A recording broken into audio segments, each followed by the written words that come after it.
Hello and welcome, or welcome back to Unjaded. Today I'm talking with Yong Pratt.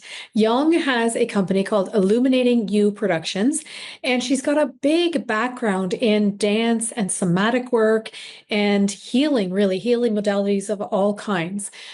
Young is going to talk a little bit about her experience in the Content by Design course, but more about her role in helping women to play the leading role in our lives. Because you know how it is, right?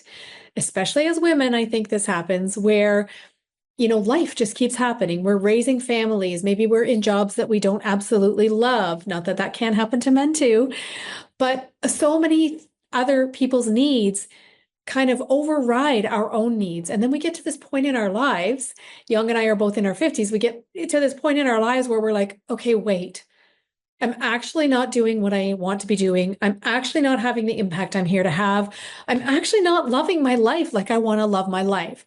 And that's what Young is talking about today. She gives us some practical tips for actually getting back into our bodies, really quick things that we can do in like 10 seconds to 30 seconds in order to just shift the energy a little bit and get back into our bodies so that we can understand that how we're moving through life is really an important piece of the puzzle.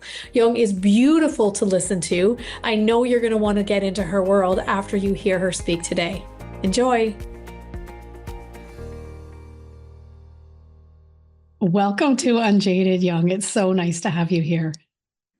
It's so lovely to be here. Thank you so much for the invitation. You're welcome. And you're a projector, as you say, invitation. Can you tell me a little bit about your human design? Sure. I'm a 4/6 emotional projector, and it's been an interesting almost 5 or 6 years now since I've been in this experiment. And as I learn more, I have those aha moments every day where I think, oh, of course that would happen. Of course I would react that way when I look at it through the lens of human design and living into the highest potential of me. So I'm always curious, especially for projectors, but I think for all of us, when we come into human design, like what was the biggest thing for you? Did you live your life as a generator type? Yes, absolutely. I have to say that because I found human design through sort of a series of like three synchronistic events from someone local who was a student of mine. She introduced me to my first human design mentor. And then in that group, I met one of her clients. So it was sort of a fun way to come into human design. And I have to say that I was disappointed when I found out I was a projector. I thought, wait, I have to wait for the invitation and the recognition. I have been living my life and my business as, a manifesting generator. Absolutely. Doing all the things, burning the candle at both ends, having multiple irons in the fire at all times. And so when I found out I was disappointed because that's how I was operating for so long. And that was my comfort zone. So when I started to step back and relearn and decondition, as we say in this world, right, to really unlearn the things that were never mine to begin with, it started to feel really good.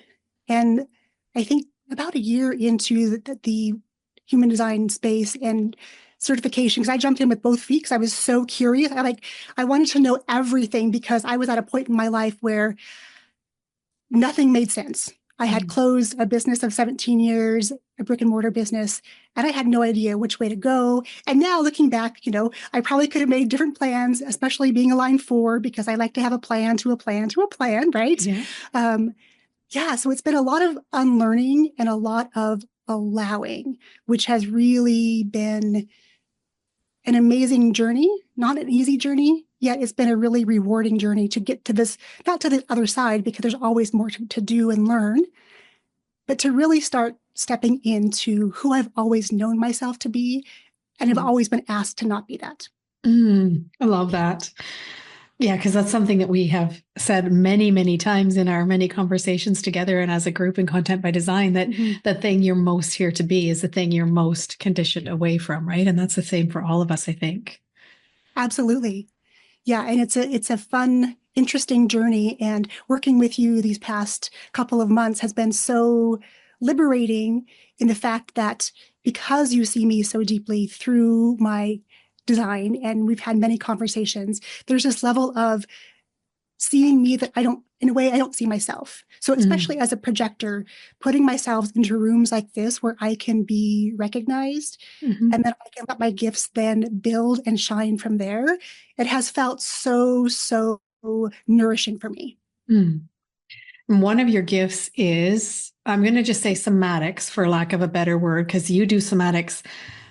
I think you do it differently. I mean, you're all about the movement and the dance and getting things into your body. Can you talk a little bit about what you do? Yeah, and this is something we've had conversations on too, and really distilling it down in my content because it was kind of everywhere. I was taking all the pieces, really trying to label it for simplicity for myself because I know that I'm drawing from all these things, yet explaining it to someone has never been easy. And you have Mm. definitely helped me in that process of explaining. So, as a former professional dancer and a brick and mortar performing arts studio owner, dance is definitely my love language. And when I came into the online space and was closing down my studio, I kind of shelved that chapter thinking, I'm done with dancing. I am so done with it.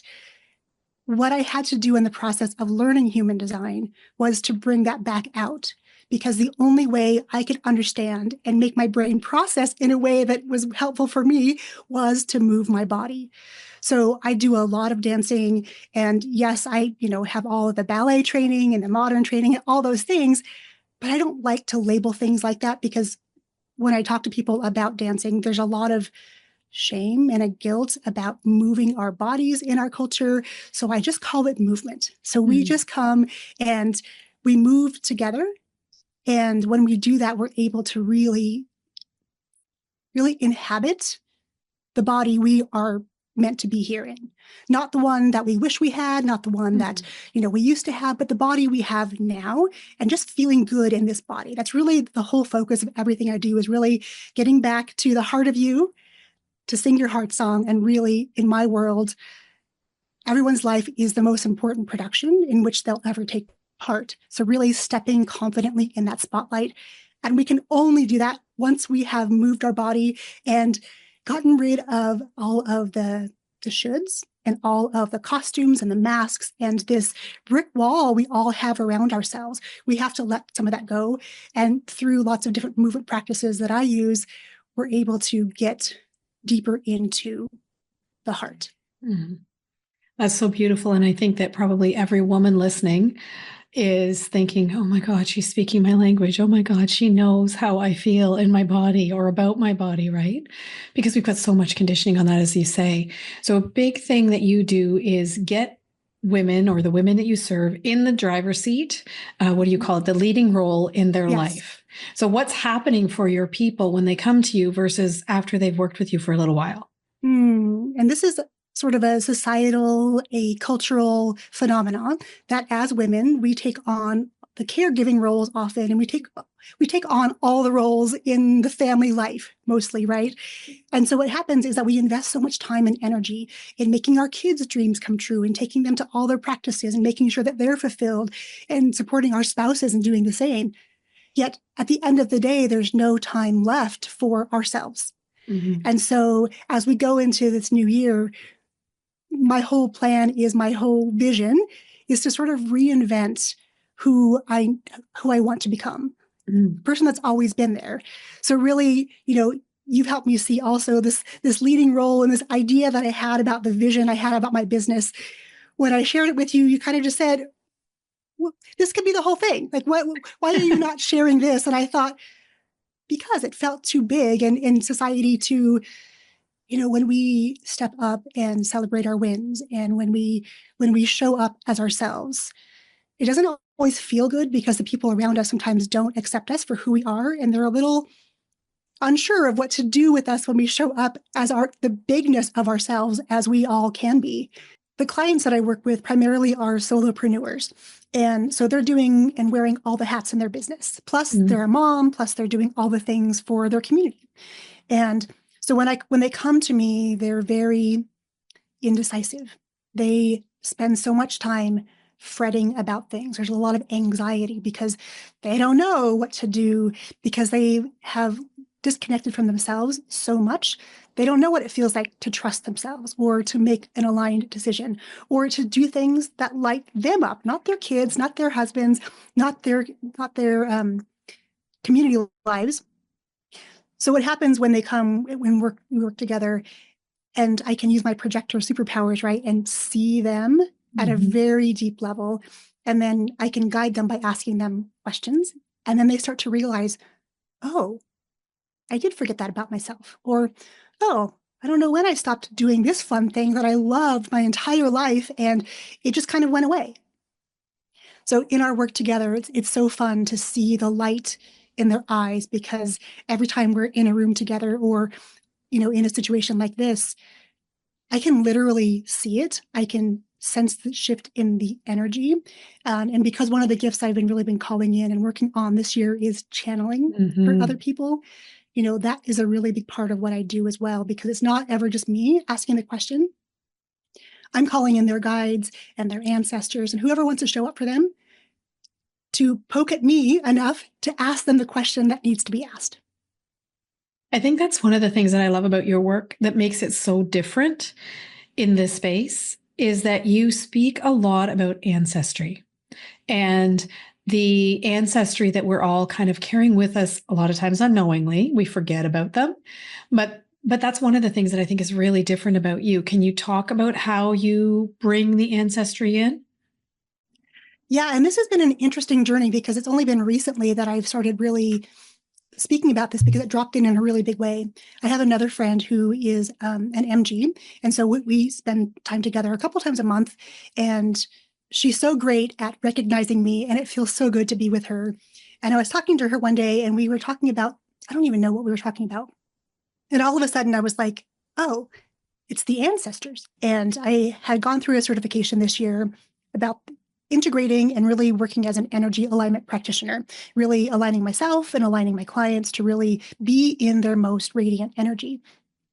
And so in that process, this idea of ancestors kind of dropped in. And it wasn't until my friend started asking me really great questions and I was expanding about the reason I'm so passionate about helping other women find their voices is because we all in our ancestry had women in particular whose voices were silenced, who never got to speak what they wanted to speak, whose dreams were never realized. Yet I really thought about it and I thought that, wow, but you know what? They're part of me. So having that be part of me and me speaking up, me using my voice is such a profound way to honor them and their dreams because as they're part of who we are, we get to live the dreams they never got to live. We get to speak the things they never got to speak.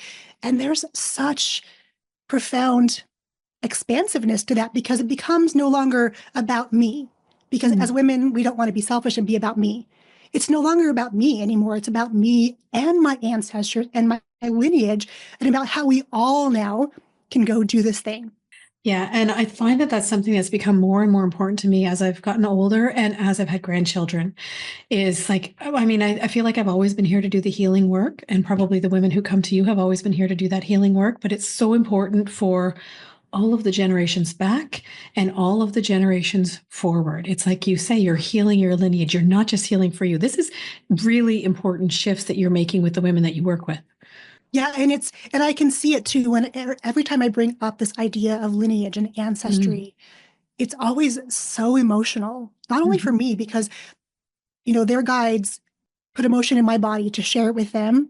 And so there's always this really deep sense of, oh my gosh, yeah, it is not me. So when they start to bring in this piece and know that when they start to heal this and start to use their voice in the way they were meant and designed to use their voice, that's when we can heal time in all directions, right? It's not just about, bringing the past along. It's really about paving the way for the future so that our kids and our grandkids see us using our voices, which empowers them to do the same. And then everyone in our circles gets to do the same because when one person has the courage to step up and speak, it has a really magical way of having this ripple effect where everyone around gets a piece of that too. And they think, oh, I can do that too.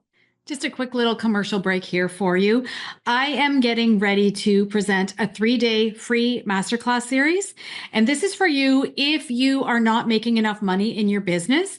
Maybe you're putting offers out there, but they're just not landing like they should. You feel like you're never having that launch that you think you should have. You hear everybody talking about these huge launches and you're like, what am I doing wrong? Well, if that's happening to you, then there are two things that could possibly be wrong in your business. Number one is that there's something wrong with your offer.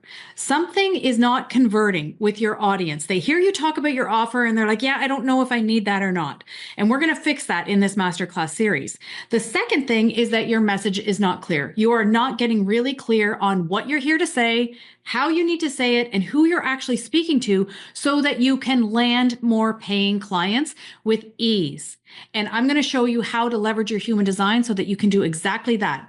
It's a free 3 days with me, where each class is probably about an hour and a half long. There'll be lots of opportunity for hot seat coaching. We are going to come in and we are going to fix what's going wrong in your business so that you can make the money that you're here to make and have the impact you're here to have. Let's say that someone is listening right now and she knows that she has something that she would like to heal. Now, I have to tell you as a listener that I never prepare guests for anything. So Young is like, oh my gosh, what is she going to come out with? But I know you can handle it. What's one little tiny practice that someone could do to get something different into their body to heal a little bit of something? So one of my favorite practices, I have lots that I could give you a whole list, but I'm just going to do one that seems to be really one that sticks with my clients forever and ever and ever. And when we are in our heads, like we always do, right? We think about the conversation we just had. We think about all the things that are coming up, the laundry list of things. When we're in that space, our bodies get really, really tense and really, really tight. We may not even feel it because we're so accustomed to being so locked up. So one of the things I love having my clients do is to stand in a big X and really just reach past where they think they can reach. And then in order to connect both hemispheres of the brain and to really get into that beautiful feminine energy, to move their body cross-laterally. Because when we do this, it's not just our left brain, logic brain that we've been taught to use and rely on and get answers from. It really is about now we get to integrate the right brain and the left brain. And when we move like this, even for a few seconds, and I have clients who just say, when I'm at work, I just kind of do this, like I'm putting on a seatbelt, right? And there's so many ways you can do it. You can do it with your legs, but just moving across that midline of your body will bring you back to the present moment and bring you back into the reality you need to be in. And how long does that take? A couple seconds, a couple minutes. Okay. Because it's really a pattern interrupt, right? When we're stressed out, say you're in front of the computer and you're trying to figure out the next thing and there's a blank screen and the cursor is flashing and it's stressing you out and you think, oh my gosh, how am I ever going to do this? Yeah, you can stand up or sit and really just be big, be in your body. You can move your body if that feels good, but then really just start to cross. And however, you can be as creative as you want. You can bring out some props. You can bring out the tissues. I don't know, whatever you have in your room, right? And just have fun with it. And then even just 30 seconds, a minute, you can do this as long as you like. Most of my clients tell me that the longer they do it, the better they feel. So if you're just in the store, you can reach. You can do it very subtly, reaching on the shelves for things, right? We don't have to be overt about it and be the person everyone wants to stare at in the grocery store or wherever we are. We can do subtle things that are of the same movement that will really help us to bring us back to this moment. I love that. And I love it because I know that if you're listening on the podcast, you can't see Young, but what she's doing is she's actually reaching across her body as if she's reaching for a can of tomato soup on the shelf. And then maybe she used the words as if you're putting a seatbelt on. So that motion. So it's just anybody can do this. That's what I love about it. You don't have to be a ballerina. You don't have to be a gymnast. You don't have to be a yoga instructor. Anybody can reach across their body to kind of reset their nervous system, which is what you're doing here. So that's a beautiful thing that I want us all as Unjaded listeners to be doing from here on out, now that we've had Young say this. So switching gears a little bit, but you kind of opened the door for me with the staring at the blank screen with the cursor there. Yeah, for sure. You did that on purpose? That's the projector in you, right? Okay, so I actually have a question before we go into that. Yes. As a projector living your conditioned generator state for most of your life, did you know you had that gift where you could deeply penetrate someone and see them? Or is that something that kind of came through for you as you lived your design a little more? It's the realization of it is pretty recent. I think Okay. I've always had a sense that there was something about my energy. And I, growing up, I didn't like it because all of a sudden I'd walk into the room and Mm, everybody would stare at me. And I thought, what? Is there something on me? Like, what's happening? yeah. Why are you all looking at me? And it made me extremely uncomfortable. And recently I had a friend who said to me, I was scheduled to speak at an event locally, and at the last minute, we got tickets to go see Ringo Starr. My Oh, youngest is a big geez. Beatles fan, so I was like, I'm so sorry, we have to go Yeah. see Ringo. Like, he's probably not going to be here much longer. We really have to go do this and have this experience. So I recorded my presentation, and so I saw her the week after, and she's like, I loved seeing you on the big screen. It was cool. However, when you walk into the room, the energy changes, and we Mm, couldn't feel the expansiveness of that.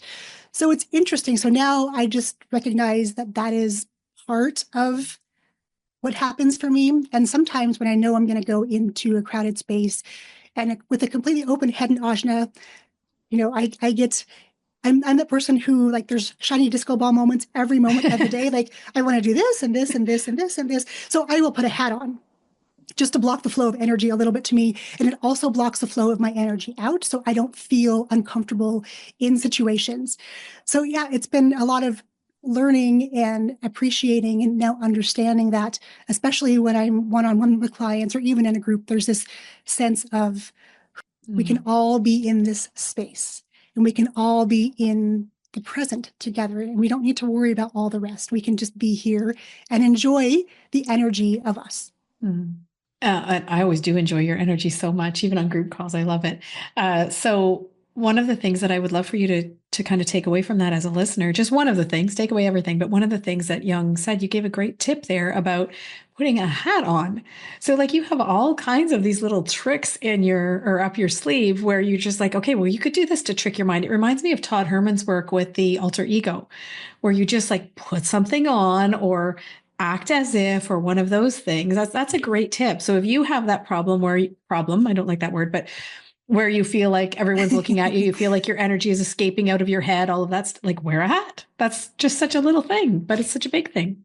Yes, and all of my projector clients I've shared that with, they were like, oh my gosh, it made such a big difference. I felt so much better. I wasn't as exhausted at the end of a peopling event as I normally am. So yeah, I love bringing these little, tips and tricks and things that I've always done that I didn't know that I did them for any particular reason. They just kind of happened.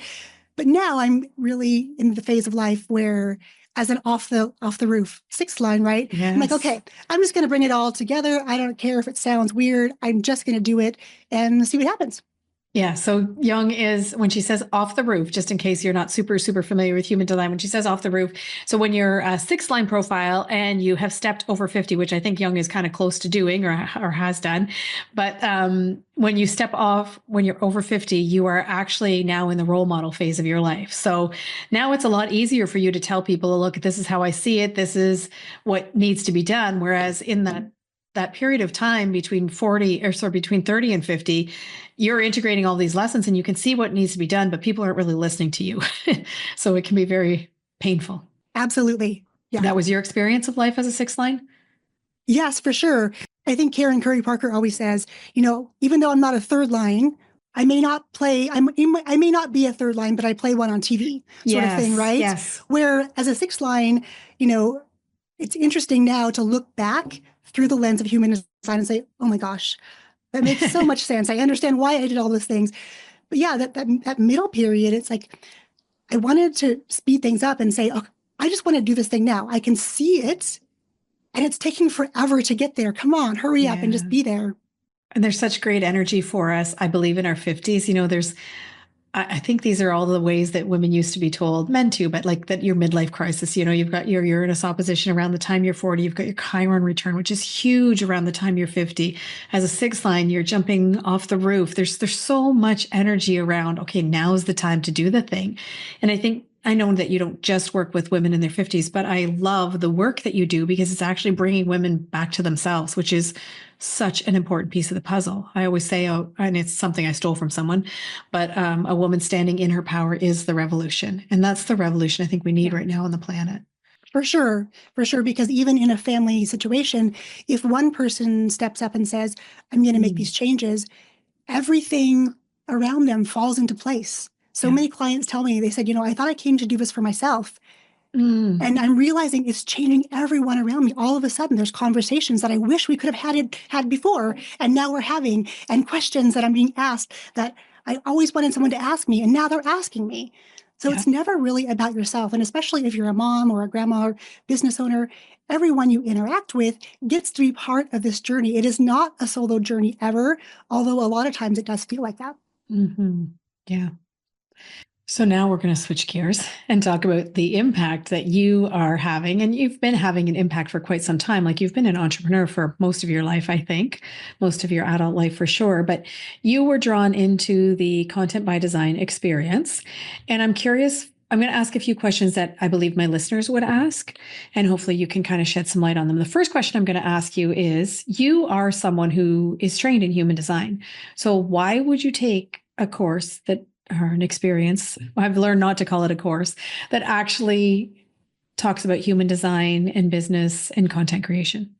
It's a really great question. And I think for me, it wasn't about the human design learning itself. It was really sort of the integration of the content and then the business and the strategy and the fact that it wasn't this cookie cutter recipe. Because for so much of my business life, I had been taught, follow this strategy, do this Mm, thing. And every time I did it, I was always disappointed because I never got the results that I was promised. And yeah. I was a good student and I did all the things. And looking back now, I think it's because I didn't align with what I was doing. So there was an energetic mismatch. So people didn't resonate with what I was putting out because it wasn't mine. And because I was doubting, they were doubting too. And I get all those now. So what I loved about this is it's not a course. And to be quite honest, I have only watched a couple of the videos. For me, the biggest piece was being in the room, having you look at my content because I've never had someone do that for me. I've done that for other people. And, I did that for a lot of years. But again, as a projector, having someone else's eyes on my stuff and asking Mhm. questions about explain this to me and why would you talk about this and I see you doing this or just these subtle questions that came up. It was such a big impact for me because I had never had someone do that for me. It was always about follow this, do this, follow this, do this. And there were conversations in those dynamics, but never deep conversations. Like nothing came of it. Whereas when I have been in this space with you, like things actually have happened. I can take your feedback and then I can actually just go take action on it instead of trying to figure out, okay, does this fit A, B, C, D? Like where in the process are we? It was so beautiful how you were able to see all of us and give us all the strategic help and the feedback on our content that we needed. And that was so beautiful to watch that piece unfold and you being in the room, responding, being in that energy, and then giving everyone what they needed. Thank you. My second line appreciates hearing that. So Mm. thank you. Because it is hard to recognize our gifts sometimes, right?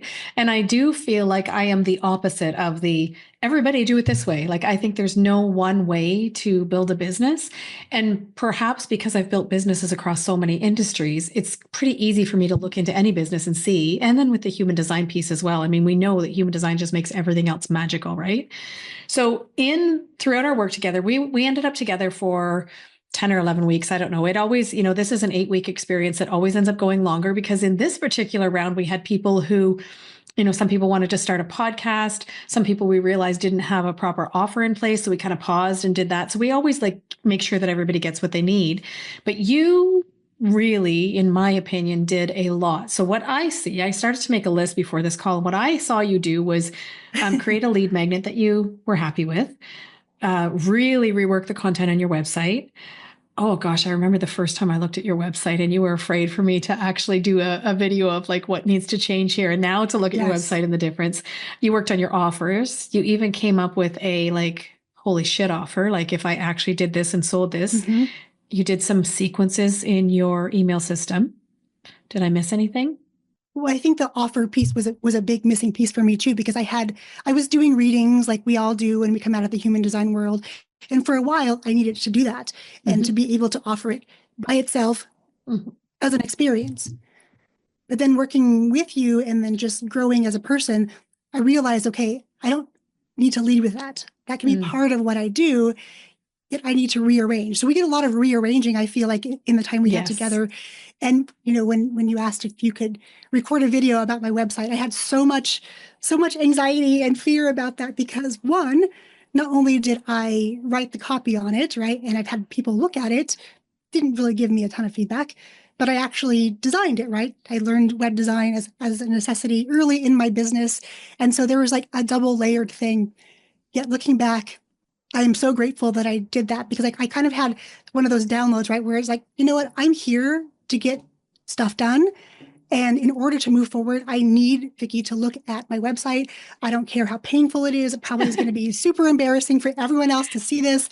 Yet that's what I needed because I came in thinking I was going to work on all these small, like periphery things like social media because I had been really, slacking on those things. What I loved is that no, it was the big boulders. We just talked about this the other day, how you put the big boulders in place, like the website, the offer, the email sequences, those things got done in this container, which makes all of the rest of it feel so easy. Yeah. Yeah, because once you have those things in place, you know what you're talking about. And when, I mean, you know your design anyway coming in, but once you really feel into your design and the business that you actually want to build, then it's easy to think about things to talk about on social media instead of just sitting there going, oh gosh, what am I going to say this week on Instagram? Like, oh, such pressure. And was it painful and embarrassing to have your website? I'm genuinely curious, and you can say yes. No, only in the moment when you asked me, I was like, oh, whoa, that feels very really revealing. Well, especially with my completely wide open will center, right? Like there's nothing attached to that thing and it's just like floating there. And my whole life, I have walked through life looking for external validation and trying Mm, to prove my worth. So I was like, oh my gosh, okay. That piece took a hit. And I was like, at the end of the day, that's what needed to happen for all of the rest of it. It was really like the big boulder. Once that one, interesting. got pushed down the hill, all the rest of it kind of just fell into place. Yeah.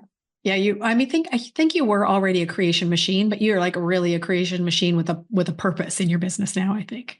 Yeah, it's interesting. And I was thinking the other day after the planning workshop about how much content I have and, what would happen if all I did this year was have fun Yes. and, recreate those, like repurpose those and like expand them.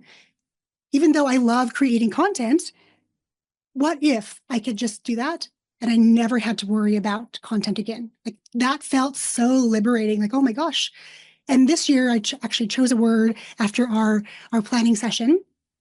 And the word is reinvention because I Mm, literally, as I'm going to celebrate my 50th birthday this year, I want to reinvent everything, yeah. reinvent how I do business. Like, what do I have to do? Yeah. What do I want to do versus what I, think I need to be doing? But just doing those big pieces and letting all the rest fall away and Yeah. me just showing up as the person that I want to be.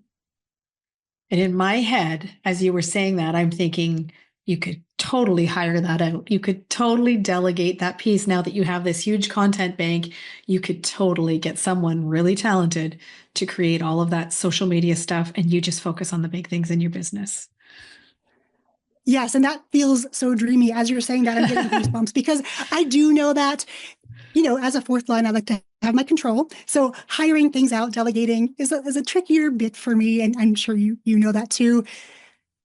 It's time though. Like if I'm going to truly reinvent my business with this crazy offer that I shared the other day that I thought, I don't know where that offer came from, yet it's going to happen. So let's make it happen. In order to do that and be that person, I have to give up all of the small stuff. Yeah. And I think that's a good lesson for all of us. Mhm. It's like, what is the thing? We hear about the 80-20 rule. We like to talk about the 80-20 rule, but like, what is the 20% of activities that will actually move my business forward instead of the 80% that I just keep myself busy Yeah. doing? Yeah. The badge of busy, right? The badge of busy. Yeah. So, where can people find you, Younger? What's the best way to get into your world? The best way to get into my world probably is to come to my website, yongpratt.com. And as Vickie had shared earlier, there is a brand new, beautiful offering I have for you to do a healing meditation with me. Mm. And it's source channeled. So, I mean, it is really all about helping you to reclaim the leading role in your life. And the more you listen, the more aligned you become. There's talk about ancestors in there. It's a beautiful journey. I'm so excited about it. It's probably the first time I'm actually really super excited about having an offering that really plants my flag in the sand saying, this is what I do. So that's probably the best place. Otherwise, I'm on Instagram, Facebook. I kind of hang out on those two places, and I'd love to connect. Awesome. There's something else that's coming through for me here because you changed something entirely in your business. I'm going to put those links in the show notes for you as well so that you can go back and get them from Young. But you were leading with human design. And I think that in the human design space, what I see with entrepreneurs coming in is that they think that because they know human design now, they need to lead with it. And actually, when we looked at your business, it was like, but here's this other whole beautiful thing that you do with ancestry and channeling and dance and movement and all of the things that you don't actually have to lead with human design to use human design in your business. And this has been a really big shift too, because before human design came into my world and there were things like body graph chart, I didn't lead with human design. And then all of a sudden, this opportunity came with all the charting software. And I wanted to be in that mix because I thought, wow, this is cool to be able to give people an example of what I do sort of, in my world, because it's done a little bit differently on the back end.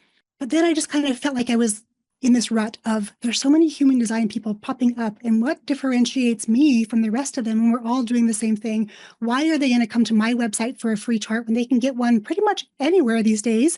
So not leading with that and stepping back into switching my offer and the first step with me has been so freeing in the sense that, oh, I don't feel like I'm in this box anymore.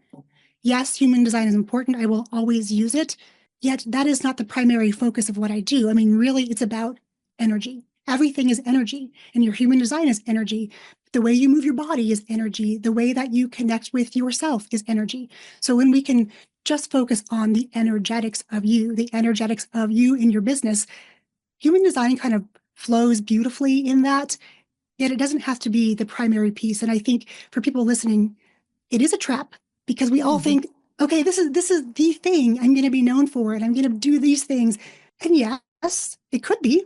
I would say for the vast majority of us, though, it is not the thing. It is just the one piece that we use when we all have so many modalities in our toolkit. And if we can lead with the ones that bring us the most joy and use human design as something to really bring out and highlight different pieces of it along the journey, I think that serves our clients so much better. Yeah. Amen. And I think that's a beautiful place now to wrap it up. So I thank you for being here. We've had some great conversations. I thank you for being who you are in the world, because I think that that's been not always easy to step into that. I appreciate the work that you do, and I appreciate you. Thank you so much, Vickie, again, for the invitation, for being my champion over these past few months and really getting me to step outside my comfort zone to do what I ask my clients do, and that is to reclaim the leading role in my life. Thank you. You're welcome. You're welcome.